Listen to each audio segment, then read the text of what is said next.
Dă-i prompterul. Nu avem prompter. Un palat care are 1441 de camere, fiind unul dintre cele mai importante monumente arhitecturale, culturale și istorice din Austria. Salutare, dragi urmăritori, și bine v-am găsit la un nou episod.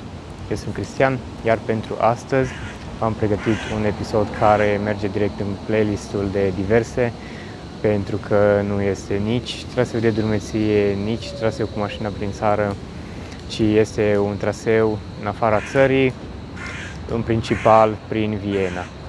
Episodul o să fie în mare parte filmat așa, freestyle, fără a avea un plan bine pus la punct, pentru că nici nu am camera cu mine.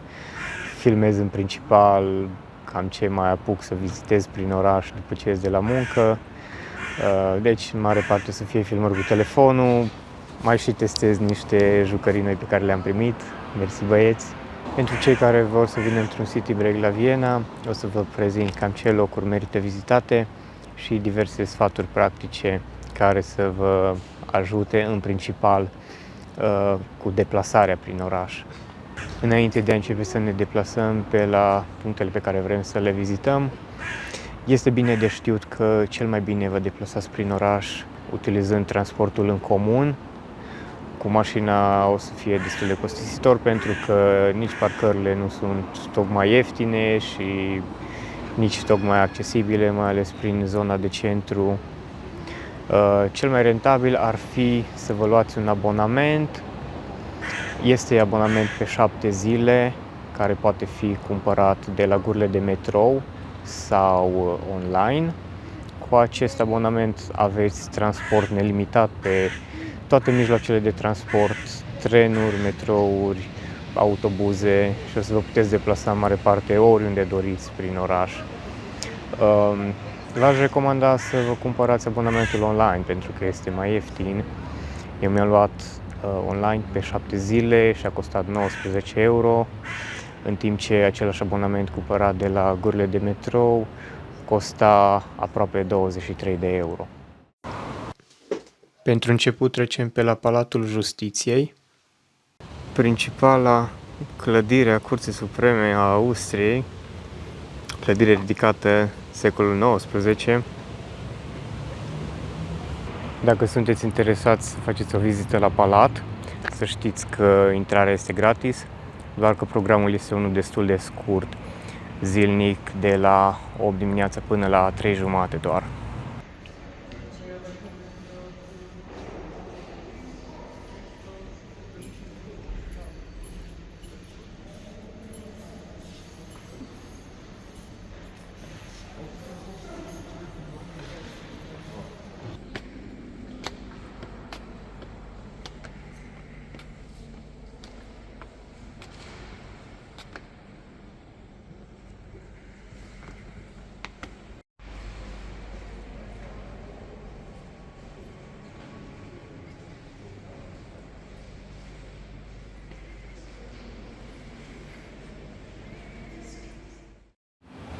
Tot aici, lângă Palatul Justiției, este și clădirea Parlamentului Austriei.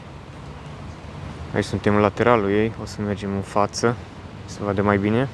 Clădirea Parlamentului Austriac, construită tot în secolul XIX, este sediul celor două camere ale Parlamentului Austriei. Aceasta a fost construită de Theophil Hansen, care s-a inspirat din arhitectura greacă în timpul unei lungi șederi la Atena, pentru a proiecta această imensă clădire neoclasică, cunoscută și sub numele de Palatul Epstein. Momentan ne aflăm la Volksgarten, în traducere Grădina Poporului, un parc public care este parte din Palatul Hofburg. Piu, piu, piu, piu.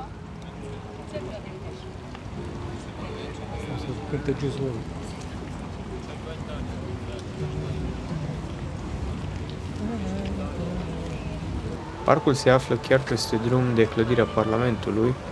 A fost construit peste fortificațiile distruse de Napoleon în 1809 și a fost deschis publicului larg 14 ani mai târziu.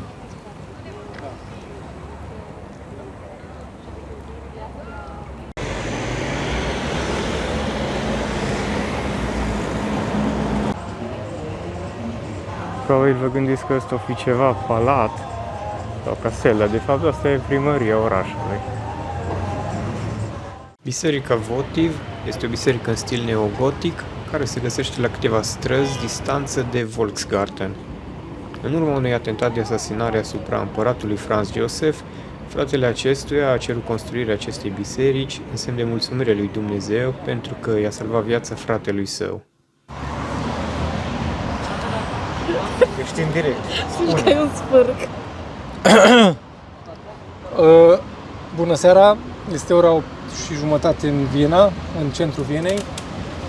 Tocmai ce am servit un șnițel vienez și o jumătate de litru de bere. Din păcate s-a urcat la mansardă. Așteptăm următoarea rundă de... Ăsta se bagă mine, băgăm.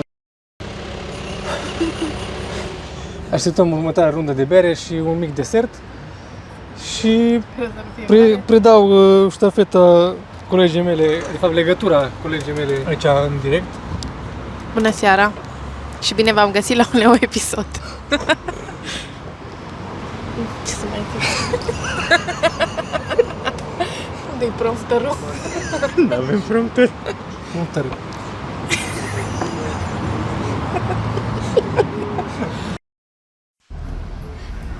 Aici avem un desert tradițional austriac, Kaiserschmarrn, numit și firmituri imperiale.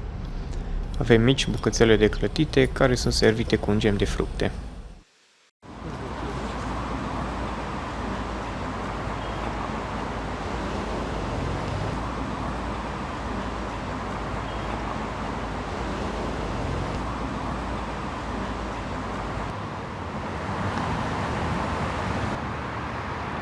Dacă vreți să scăpați puțin de gălăgie din oraș, vă puteți retrage în parculețele de pe canalul Dunării din oraș.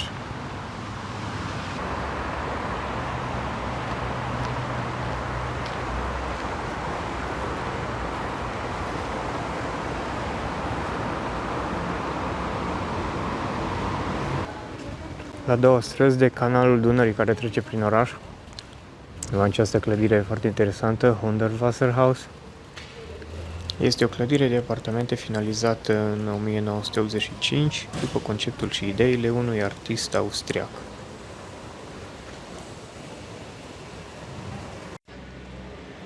Pe fațada clădirii avem și o mică tabliță cu scurtă descriere, poate pentru unii e mai greu de descifrat scrisul, așa că o să vă spun direct traducerea.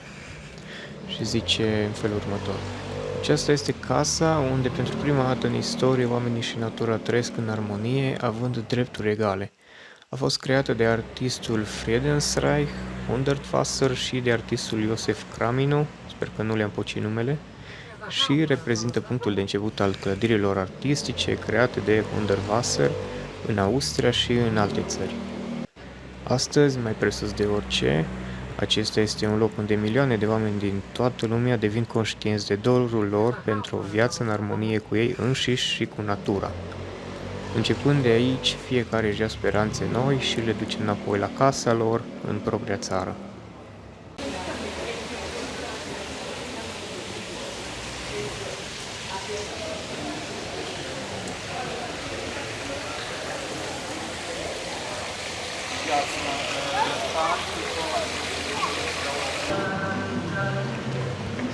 Tot aici, lângă clădirea aceasta, e un mini sătuc, mulțime de magazine cu suveniruri.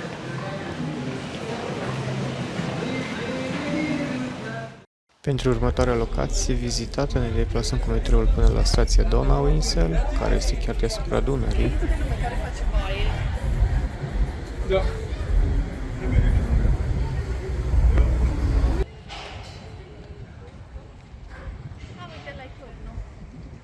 De aici traversăm Dunărea pe o punte până pe o insuliță formată între canalele Dunării, unde sunt o mulțime de restaurante și locuri de unde puteți închiria și bărci.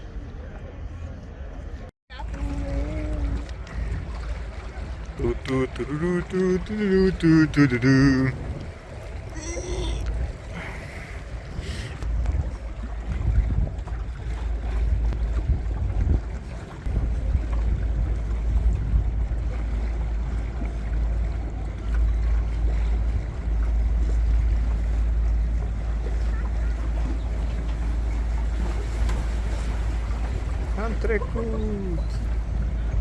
Ia la ce drifturi bagă.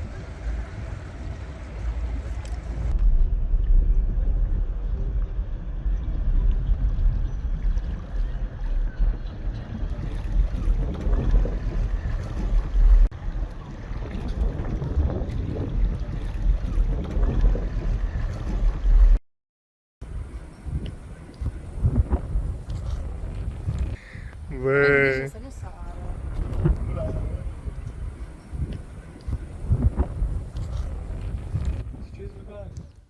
O nouă zi, noi locuri de vizitat. Astăzi începem cu Palatul Belvedere, un palat impunător, cu design în stil baroc, construit pe la începutul secolului XVIII.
În față este intrarea la muzeul Sisi, parte din Palatul Hofburg. În acest muzeu se pot vedea diverse obiecte care au aparținut împărătesei Elisabeta, poreclită și Sisi.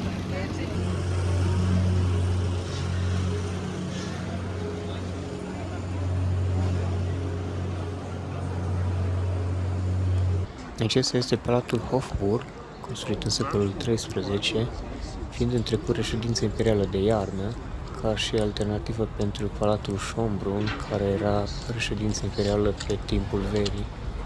În prezent, palatul găzduiește o parte din Biblioteca Națională. Aici ne aflăm în partea opusă a palatului, de aici putem admira mai îndeaproape statuile acestea foarte impunătoare de pe acoperișul palatului.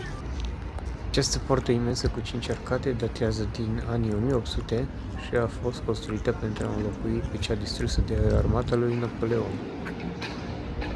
Seamănă foarte bine ca și design cu clădirea Lincoln Memorial din Washington, pe care am vizitat-o în urmă cu 3 ani.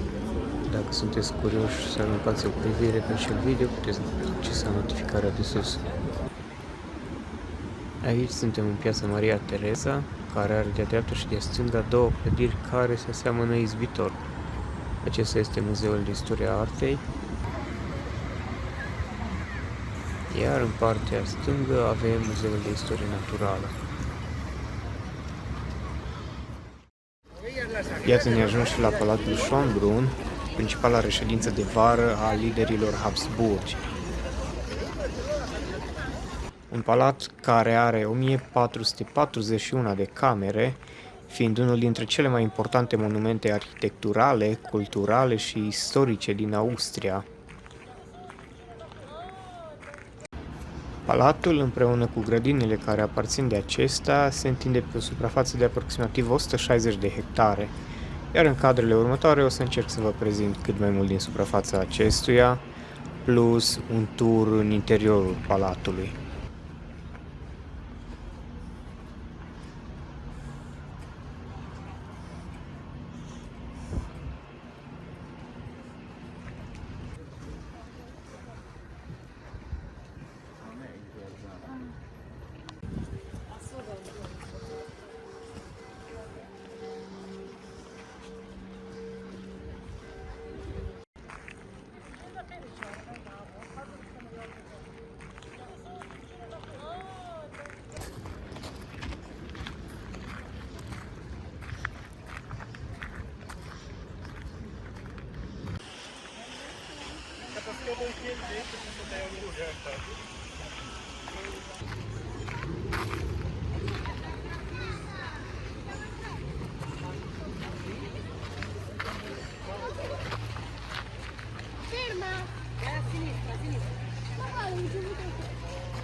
Aici ne aflăm pe dealul din spatele palatului, iar în față avem această clădire impunătoare numită Glorieta, a cărei parte centrală a fost finalizată în ultimul an de viață al împărătesei Maria Tereza. În interiorul acestei clădiri este și o cafenea, în caz că aveți nevoie să vă hidratați cu o băutură după atâta mers pe jos prin grădina palatului.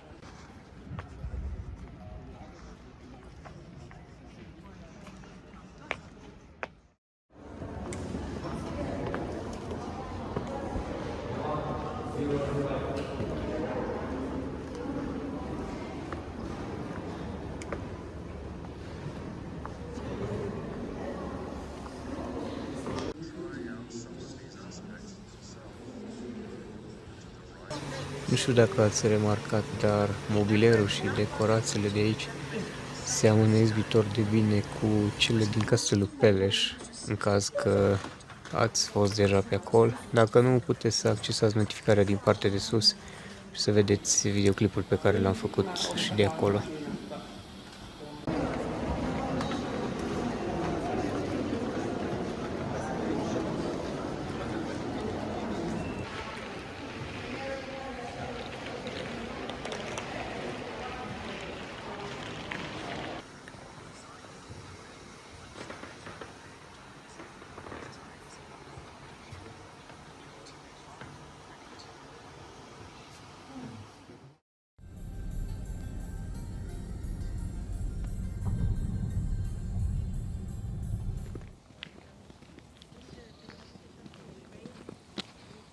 O altă locație care merită vizitată este Leopoldsberg, un deal de lângă Viena, de unde o să aveți o priveliște foarte frumoasă asupra orașului.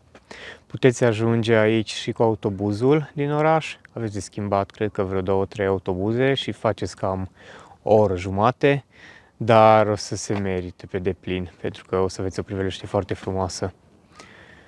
Aici, pe semnul acela, scrie 30 de minute, dar de fapt nu este durata până la punctul de vârf de unde puteți vedea orașul, ci este altă locație puțin mai departe.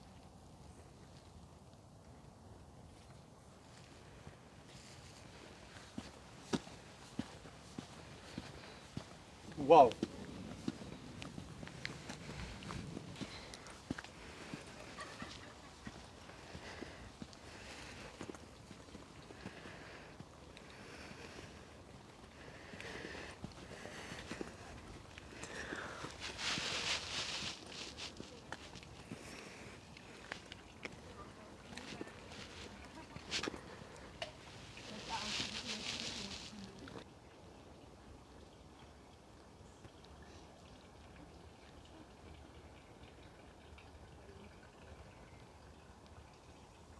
Denumirea dealului provine de la Biserica Leopoldsberg, care se află aici încă din secolul XVII.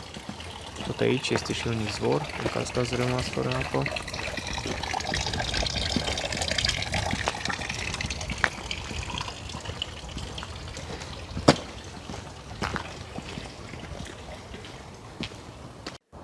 O să înconjurăm zidurile bisericii ca să aruncăm o privire asupra orașului și din partea opusă.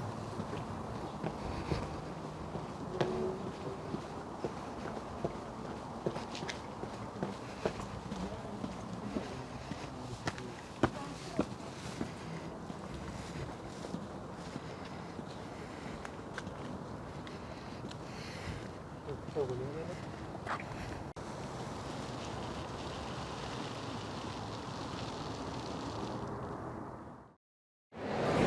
desigur nu putea lipsi de pe listă o vizită pe la Catedrala Sfântului Ștefan, cunoscută în termen local ca și Stephansdom, una dintre cele mai emblematice și mai impresionante structuri arhitecturale din Europa.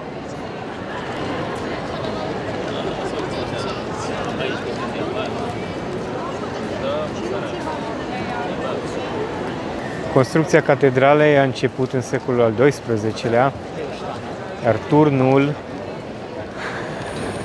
Băi! Construcția catedralei a început în secolul al XII-lea, iar turnul sudic se ridică până la o înălțime de 136 de metri.